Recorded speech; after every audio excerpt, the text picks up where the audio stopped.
Hi Jakob, I've just read your task 4 and I'd like to give you some comments. What I'm focusing on this time around is to give you some suggestions for how you might improve your writing of English in general. So taking this text as a point of departure, I'd like to give you some kind of hints for the future. So I'm looking at the different phases of writing. Specifically the editing phase. This is something that a lot of you can put more emphasis on.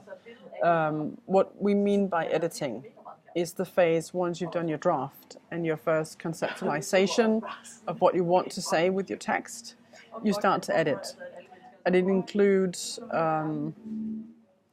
organizing the text in the most logical way, orientating it toward the reader, either adding or cutting away information depending on what your overall message is, and then making sure that everything is logical. There's a logical progression throughout the text.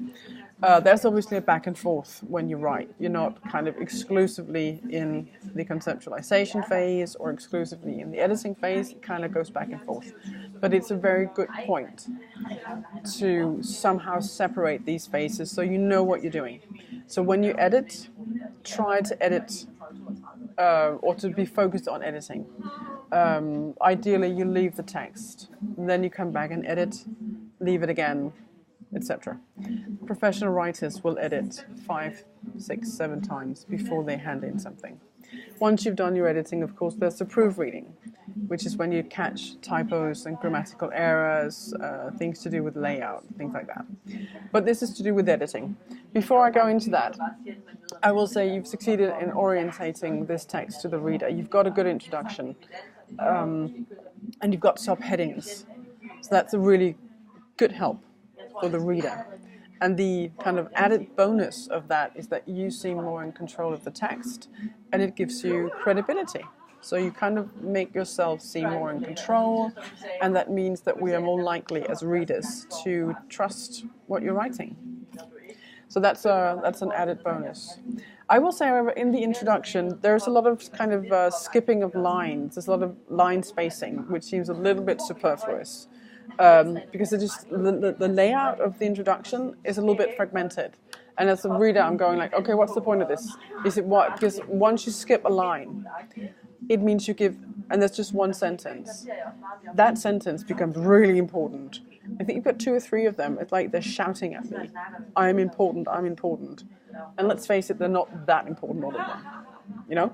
So just keep that in mind. Don't confuse the reader with the layout.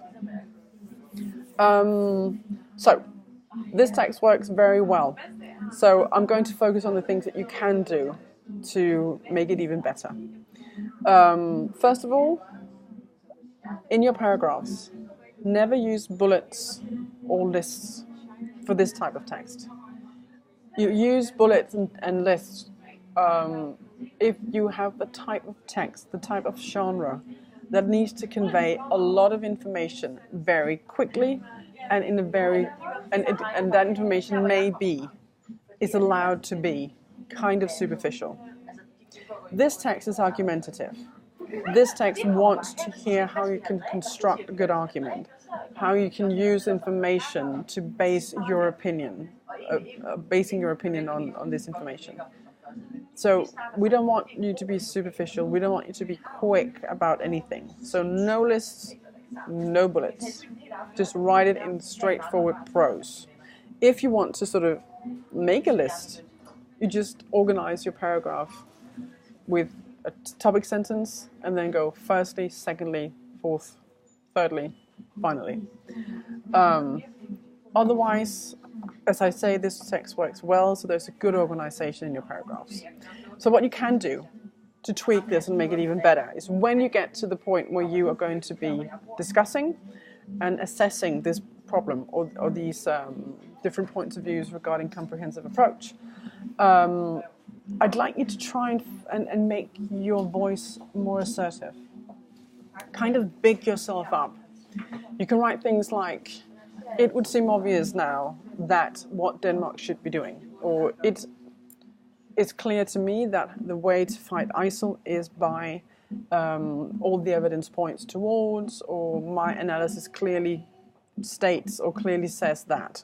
So you kind of position yourself in a little bit, or sort of like in the role of the expert.